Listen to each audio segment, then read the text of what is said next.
हम लोग देख रहे थे त्रिएषणीय अध्याय। तो हमने इसमें ऐषणाएँ देखी थी, चरक की, उपनिषदों की और भेल की देखी थी। ठीक है, फिर हमने यहाँ पे मूल प्रवृत्ति, सम्वेग 14-14 देखे थे, जन्मजात प्रवृत्तियाँ 3 देखी थी, प्राण ऐषणा के बारे में देखा था और धन ऐषणा के बारे में देखा था। धन कमाने के 4 उपाय देखे थे।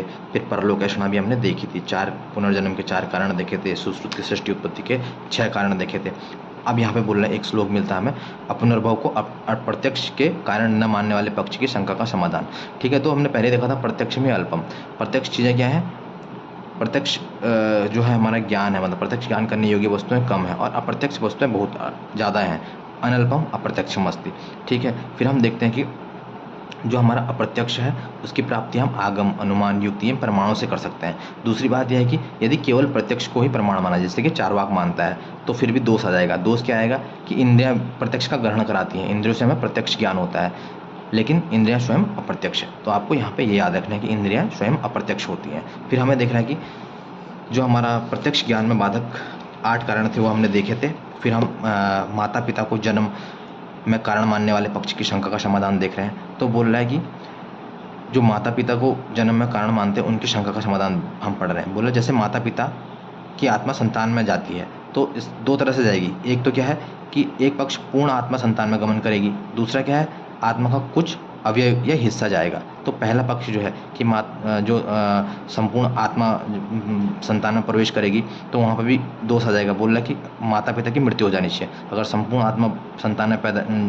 संतान में प्रवेश कर रही है तो माता पिता की मृत्यु हो जानी चाहिए, परंतु ऐसा होता नहीं है। और बोल रहा है अगर एक आत्मा का एक अवयव अगर संतान में जाता है तभी भी दोष आ जाएगा, क्योंकि जो है आत्मा अवयव रहित होती है, शून्य होती है। ठीक है, तो आपको जस्ट रीड करना है। फिर आपको एक श्लोक और मिलेगा कि बोल रहा है विद्यात् स्वाभाविकम षडणाम धातुनाम यत् स्वलक्षणम संयोगे च वियोगे च तेषामेव कर्मेव कारणम। यानी कि बोल रहा है कि पृथ्वी, जल, तेज, वायु, आकाश और आत्मा, यानी कि पंचमहाभूत और आत्मा, इन 6 धातुओं के जो अपने लक्षण हैं वो स्वाभाविक होते हैं। ठीक है, लेकिन क्या होता है संयोग और वियोग में कर्म ही कारण होता है। जैसे इन्होंने नीचे दे भी रखा है कि खर, द्रव्य, चल, उष्ण, भू, जल, अनिल, तेजसाम, आकाश, प्रतिघात, दृष्टलिंग, यथा कर्म करके। फिर देखो आत्मा के लिए क्या बोल रहा है, आत्मा का चैतन्य होना अपना लक्षण है, निर्विकार है, परसत्व आत्मा, सत्वभूत, गुणेन्द्रिय, चैतन्यम, कारणम, पश्चादृष्ट। ये हमारा चरक सूत्र 1 का रेफरेंस है, वहाँ पे हम देखेंगे। ये सारी चीज़ आपको पता होनी चाहिए। फिर हमने ये देखा था। फिर हाँ, एक और श्लोक मिल रहा है कि यदृच्छा को जन्म में कारण मानने वाले पक्ष की शंका का समाधान। यदृच्छा मीन्स यूं ही, जो नास्तिक टाइप के हैं। तो बोल रहा है कि यदृच्छा से उपहत यानी कि नष्ट आत्मा वाले नास्तिक के मत में परीक्षा, परीक्षा का विषय, कर्ता, कारण, देवता, ऋषि, सिद्ध, कर्म, कर्म का फल, आत्मा आदि कुछ भी किसी को नहीं मानते हो। इस प्रकार जो नास्तिक है, नास्तिकों का यह ग्रह है, यह सभी पापों से बढ़कर है। यानी कि पातकेभ्यम परम चेतत पातकम नास्तिकम ग्रह। तो आपको ये रेफरेंस याद रखना है। ठीक है, यहाँ पे रेफरेंस आया है। फिर हम देख रहे हैं, हमने देखा था कि द्विविधम एव खलु सच असत, यानी कि संसार जो है, संसार के सभी जो है, संसार में 2 पदार्थ हैं, मतलब सत और असत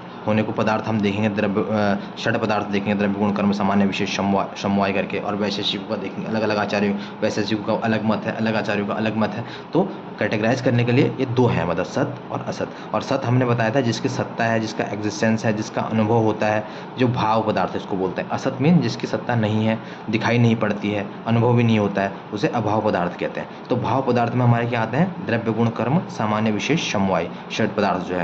और अभाव पदार्थ हमारे 4 हैं, प्राग भाव, प्रध्वंसा भाव, अन्योन्य भाव, अत्यंत भाव। ठीक है, ये 4 आपको याद रखने हैं। तो अभाव के भेद अगर पूछता है तो आपको ये ऐसे करके लिखना है कि ये अभाव के हमारे 4 भेद हैं। देखिए, संसर्ग भाव, अन्योन्य भाव, प्राग भाव, प्रध्वंसा भाव, अत्यंत भाव, ये अभाव के भेद होते हैं। अब यहाँ पे बहुत सारी इंपॉर्टेंट चीज़ें मिलती हैं। बोला जो हमारे पदार्थ हैं इनकी जो हम परीक्षा करते हैं वो 4 तरीके से करते हैं, आप्तोपदेश, प्रत्यक्ष, अनुमान, युक्ति। ये हमने पहले भी देखा था। अब यहाँ पे उदयनाचार्य जी ने कुछ डेफिनेशंस दे रखी हैं, वो बहुत इंपॉर्टेंट है, वो आप देख सकते हैं। और वो पूछा भी जाता है, यहाँ से क्वेश्चन कई बार पूछा जाता है। जैसे देखो आपके लिए यहाँ पर मैंने लिखा है कि यथार्थ अनुभव प्रमा। यथार्थ अनुभव जो है वो प्रमा है। यथार्थ ज्ञान का विषय, यथार्थ ज्ञान का विषय प्रमेय है, विषय प्रमेय है। प्रमा के साधन को प्रमाण कहते हैं, प्रमा के साधन को प्रमाण कहते हैं। प्रमा के अधिकारी या फिर प्रबुद्ध व्यक्ति को प्रमाता कहते हैं, जो ज्ञान ले रहा है, मतलब प्रमा के अधिकारी प्रबुद्ध व्यक्ति को प्रमाता कहते हैं। ठीक, तो आपको ये याद रखना है, इस तरह से कई बार पूछा जाता है। वही लिखा है, देखो यथार्थ अनुभव प्रमा तत्साधनम प्रमाणम, अर्थात यथार्थ अनुभव का नाम प्रमा, उसके साधन का नाम प्रमाण है। फिर बोल रहा है उपलब्धि, साधन, ज्ञान, परीक्षा, ये पर्यायवाची हैं। ये तो एक बात होगी। प्रमेय, यथार्थ अनुभव का विषय। प्रमेय क्या है? यथार्थ अनुभव का विषय, ठीक है, प्रमेय है। यो अर्थ परमीयते तत् प्रमेय बोल रहा है, ठीक है, यथार्थ अनुभव का विषय प्रमेय है। प्रमाता क्या है? जो परमाणु के द्वारा वस्तु के ज्ञान में प्रवृत्त व्यक्ति है, उसे हम क्या बोलते हैं? प्रमाता बोलते हैं। तो ये इंपॉर्टेंट है, इस पैराग्राफ से क्वेश्चन पूछता है कि प्रमेय क्या है। तो यथार्थ ज्ञान का विषय प्रमेय है। प्रमाता क्या है? ठीक है, प्रमाता क्या है? जो ज्ञान ले रहा है प्रवृत्त व्यक्ति प्रमाता है। परमा क्या है? यथार्थ अनुभव। प्रमाण क्या है? तत्साधनम प्रमाणम। तो आपको ये याद रहना चाहिए। और ये डेफिनेशन सारी किसने दी है? उदयनाचार्य जी ने दी है। तो ये आपको याद रखना है। आगे बढ़ते हैं। हाँ, तो यहाँ पे बोला कि अभाव हमने बताया था, भाव हमने बताया। अभाव के कितने भेद हैं? 4 भेद हैं। और प्रमेय, न्याय दर्शन के प्रमेय कितने होते हैं? 12 होते हैं। जैसे कि हमने सामूहिक देखा था, मूल प्रवृत्ति देखी थी, कितनी होती हैं? 14 होती हैं। और जन्मजात प्रवृत्तियाँ 3 होती हैं, ठीक है। तो यहाँ पे फिर एक आपको रेफरेंस मिल रहा है कि यहाँ पर केवल 4 प्रमाण बताए गए हैं, प्रत्यक्ष, अनुमान, आप्तोपदेश, युक्ति। फिर आगे विमान स्थान में यानी कि त्रिविध ज्ञान संग्रह जब हम देखते हैं, प्रत्यक्ष, अनुमान और आप्तोपदेश, 3 चीज़ें देखते हैं वहाँ पे, प्रत्यक्ष, अनुमान और आप्तोपदेश। युक्ति नहीं होती वहाँ पे। युक्ति को हम अनुमान के अंदर, अनुमानम खलु तर्को युक्ति अपेक्षा करके वहाँ पे बोल देते हैं। तो जो हमारा आयुर्वेद है, वहाँ पे युक्ति का बहुत महत्व है। चिकित्सा की दृष्टि से अगर देखें तो युक्ति का बहुत ज़्यादा महत्व है। फिर बोला विमान स्थान के 8वें अध्याय में उन्होंने उपमान को 5वां प्रमाण माना है। उपमान मीन्स उपमा देना, जैसे कि दंडे से दंडल सक, धनुष से धनुस्तम, ठीक है, इस तरह से उन्होंने 5वां प्रमाण माना। उसको भी हम वहाँ पे देखेंगे। अब यहाँ पे आप प्रमाण में हम सबसे पहले आप्तोपदेश की बात करेंगे, क्योंकि हमें पता है आप्तोपदेश प्रमाण सबसे पहला है, तो ये देखना हमें जरूरी है। तो बोला रजस्तमोभ्याम निर्मुक्तास तपो ज्ञान बलेन ये शाम त्रिकाल अमलम ज्ञान व्याहतम सदा आप्ता शिष्टा विबुद्धा तेसाम वाक्यम असंशयम सत्यम वक्षन्ति ते कस्मात असत्यम निरस्तमा। हमें पता है कि वो ज्ञानी है, अपनी तपस्या ज्ञान के बल से रजतम से मुक्त हो गए हैं। इनको सदा भूत भविष्य वर्तमान यानी कि त्रिकाल का ज्ञान होता है, ठीक है। तो इनको त्रिकाल का ज्ञान है और जो है और अबाध रहित से है, मतलब निर्बाध रूप से होता है। इनकी ज्ञान शक्ति कभी नहीं रुकती है। ऐसे व्यक्ति को आप्त, शिष्ट और विबुद्ध बोला जाता है, ठीक है। और ये इनके वचन डाउटफुल नहीं रहते, मतलब संदेह नहीं होता इन पे। ये आप्त पुरुष रजतम से शून्य होने के कारण सदा सत्य बोलते हैं, ठीक। फिर बोल रहे हैं रजतम से शून्य होने के कारण सत्य बोलेंगे ही क्यों, मतलब क्यों ही बोलेंगे, तो यही बात बोल रहे हैं। तो आप्त मीन्स क्या होता है? आप्तम खलु साक्षात्कृत धर्मा यथा दृष्ट अर्थस्य। बोल रहा है कि जो हमारे आप्त हैं, आप्त क्यों बोलते हैं इनको? कि अर्थात विषयों का साक्षात्कार का नाम आप्ति है। उस आप्ति के द्वारा जो कर्म करने में प्रवृत्त है उसे आप्त बोलता है। शिष्ट मीन्स, शिष्ट बोल रहा है स्वशक्ति बलेन कार्य अकार्य हित अहित नित्य अनित्य प्रवृत्ति निवृत्ति उपदेश से, यानी कि जो अपनी शक्ति बल से, अपने ज्ञान से कार्य आकार में डिफरेंस कर पा रहे हैं, हित अहित में डिफरेंस कर रहे हैं, नित्य अनित्य प्रवृत्ति निवृत्ति में काम कर रहे हैं, ठीक है, शासन करने में प्रवृत्त हैं, उसे शिष्ट बोलते हैं। फिर विबुद्ध किसको बोलते हैं? विबुद्ध बोलता है विशिष्टा यथार्थ भूता बुद्धिस्तया प्रवर्तनते ये ते विबुद्धा, यानी कि बुद्धि द्वारा ग्राह्य विषयों का विशेष ज्ञान कर जो कर्म प्रवृत्त होते हैं उन्हें विबुद्ध बोलते हैं।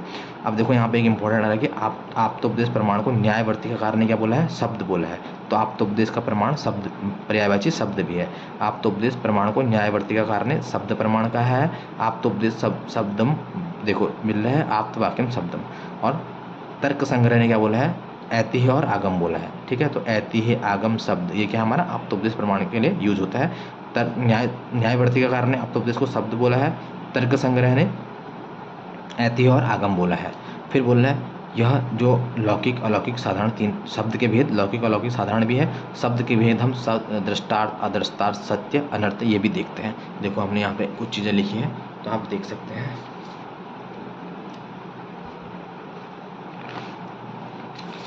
विमान स्थान, चरक, विमान स्थान, शब्द के भेद, दृष्टार्थ अदृष्टार्थ सत्य अनर्थ, ठीक है।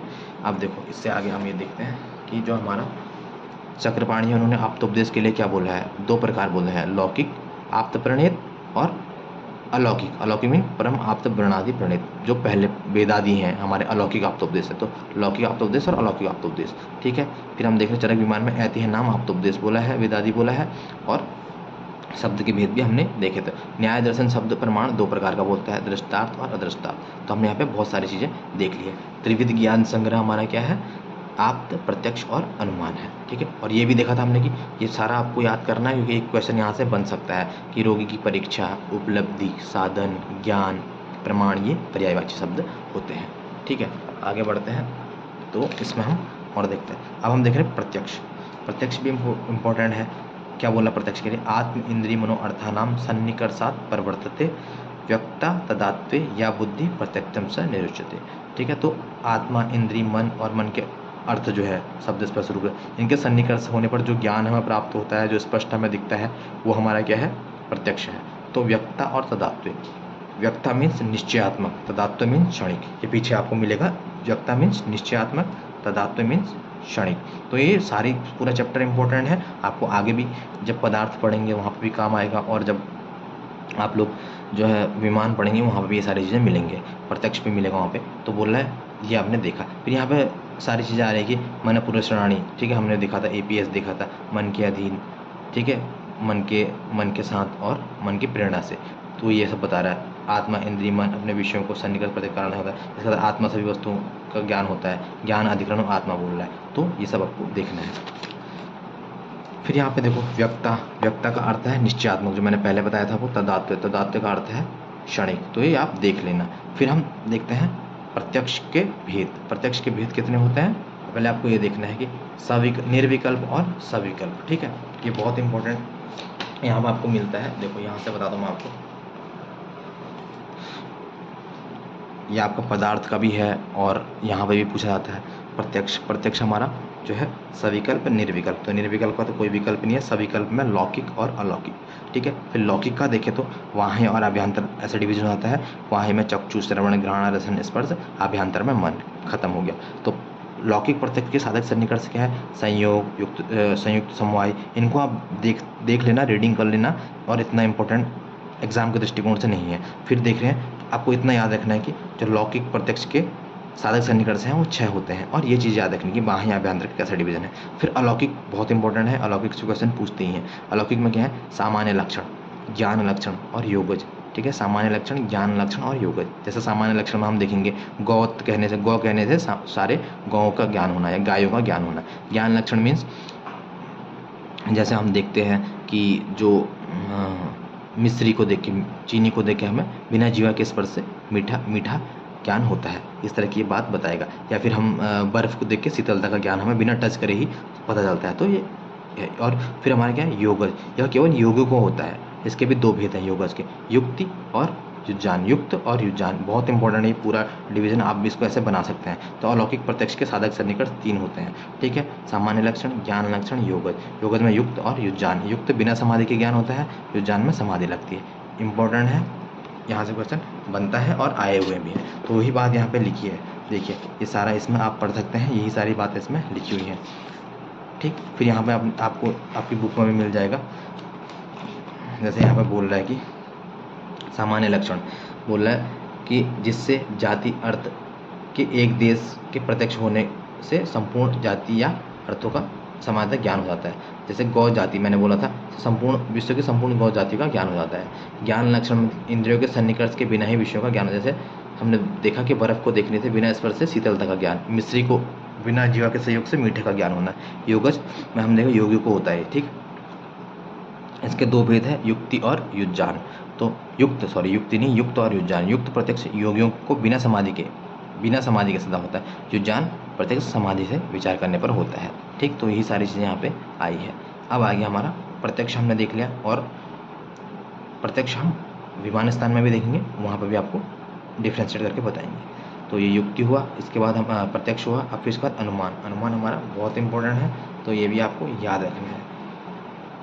फिर बोला अनुमान में क्या है? प्रत्यक्ष पूर्वम। पहले तो हमें यही याद रखना कि प्रत्यक्ष पूर्वम हमारे किसके लिए आया है? प्रत्यक्ष पूर्वम हमारा अनुमान के लिए आया है। ठीक है, प्रत्यक्ष पूर्वम त्रिविधम त्रिकालम चानुमीयते वहनि निर्गुण धूमेन मैथुनेत गर्भदर्शनात्। ठीक है, बोला प्रत्यक्ष ज्ञान पूर्वक 3 प्रकार का तथा तीनों कालों का अनुमान किया जाता है। धूम में छिपी हुई वर्तमान अग्नि का, और गर्भ को देखकर अतीत के मैथुन का। ठीक है, इस प्रकार भूतकाल का ज्ञान किया जाता है। अनागत फल का अनुमान बीज से पूर्ववत या भविष्यवत अनुमान किया जाता है। ठीक है। बीज को देखकर इस तरह बीज से समान फल उत्पन्न होता है या अतीत काल का अनुमान बीज के विषय में ही विद्वान लोग करते हैं। अनुपश्चात मीयते इति अनुमानम, ठीक है। तो ये हमें याद रखना। फिर अनुमान के हम भेद देखेंगे, डिफरेंट आचार्य। देखो अनुमानम खलो तर्क युक्ति अपेक्षा हमने बोला है। अनुमान के दो भेद भी बता रहे हैं यहाँ पे, देखो स्वार्थानुमान और परार्थानुमान। और अनुमान के और भेद कौन कौन से होते हैं? पूर्ववत, शेषवत और सामान्य दृष्टि, या फिर हम बोल सकते हैं पूर्ववत, शेषवत, सामान्य दृष्टि मीन्स वर्तमान का, ठीक है। पूर्ववत मीन्स देखो पूर्व में क्या बोल रहा है, पूर्ववत को हम क्या बोलते हैं? भविष्य बोलते हैं, ठीक है। शेषवत को हम क्या बोलते हैं? भूतकाल बोलते हैं। सामान्य दृष्टि वर्तमान हो गया। तो यही बोल रहा है, देखो पूर्ववत में क्या बोल रहा है, जहाँ पे मेघ को देखकर वृष्टि, बीज से होने वाले फल का अनुमान भविष्य का उदाहरण है। शेषवत में क्या बोल रहा है? यत्र कारणेन कार्यम अनुमीयते तत् शेषवत, जहाँ पर कार्य के कारण का अनुमान किया जाता है शेषवत। जैसे गर्भ को देखकर मैथुन या बीज, मैथुन को बीज को देखकर भूत फल को अनुमान करते हैं, ठीक है। ये सामान्य दृष्टि मीन्स जो वर्तमान में है वो हमारा, तो हम अनुमान के भेद भी हमें याद रखना है। फिर युक्ति का बता रहे हैं यहाँ पे, देखो युक्ति का क्या है। अभी अनुमान के बारे में हम आपको यहाँ से बताते हैं। नोटबुक में हमने कुछ चीज़ें लिखी हैं, जैसे कि तर्क, अनुमान के भेद जो यहाँ पे दो हैं, ये तर्क के हैं, स्वार्थानुमान और परार्थानुमान। फिर न्याय के कितने होते हैं? न्याय के 3 होते हैं, ये जो हमने बताया था, पूर्ववत, शेषवत और सामान्य तो दृष्टि, ठीक है। तो ये आपको ये याद रखना है। फिर हम देख रहे हैं यहाँ पे युक्ति प्रमाण का उदाहरण, जल कर्षण बीज संयोगात सस्य संभवात, यानी कि जल, कर्षण, बीज, ऋतु, इन ये अगर जब होंगे सस्य, तब हमारा धान्य उगेगा, ठीक है। फिर बोला युक्त सड़ धातु संयोगात गर्भाणाम संभवस्था, हमें पता है कि ये सारी चीज़ें होंगी। और फिर बोल रहा है कि जिस प्रकार जल, कर्षण, बीज, ऋतु के संयोग से गेहूं, धान आदि की उत्पत्ति होती है, उसी प्रकार 6 धातुओं, पंच महाभूत और आत्मा के संयोग से गर्भ की उत्पत्ति होती है। देखो यहाँ पे बोल रहा है। फिर यह युक्त प्रमाण है। मंथ मथने योग्य नीचे रखी हुई लकड़ी, मंथन क्रिया, मंथक पाठ होने पर मंथन करने वाला पुरुष बोल रहा है। मंथन करने योग्य लकड़ी को जिस दूसरी लकड़ी से मथा जाता है, परखत है। इन तीनों के संयोग से जिस प्रकार अग्नि की उत्पत्ति होती है, उसी प्रकार युक्त भीषक द्रव्य उपस्थित रोगी। देखो युक्ति की इंपॉर्टेंस है, चिकित्सा करने से, चिकित्सा के इन 4 उपायों के रहते हुए रोगी को शांत, तो युक्ति भी हमारे लिए बहुत महत्वपूर्ण है। फिर बोल रहा है बुद्धि पश्यति या भगवान बहु कारणम योगजाम युक्ति त्रिकाल सागेया त्रिवर्ग साध्यते है, त्रिवर्ग की प्राप्ति भी हो रही है। तो बोला बहुत कारणों के योग से उत्पन्न अविज्ञात भावों को विज्ञात भावों के कार्य कारण भाव के अनुसार तथ्य को देखने वाली बुद्धि को युक्ति कहते हैं। युक्ति हमें पता है योजना है, तो इस युक्ति का प्रयोग तीनों भूत, भविष्य और वर्तमान कालों में होता है, जिससे धर्म, अर्थ, काम त्रिवर्ग की हमें प्राप्ति होती है। तो हम देख रहे थे वेग धरणी वेग में हमने देखा था कि त्रिवर्ग प्राप्ति करके आया था, और हमने कहाँ पर देखा था? चरक पढ़ने से भी हमें त्रिवर्ग की प्राप्ति होती है। तो ये सारी चीज़ें हमें याद रखना है। और बाकी इसमें जो है इतना है, बाकी यहाँ पर देखो कुछ और रेफरेंस मिलते हैं आपको,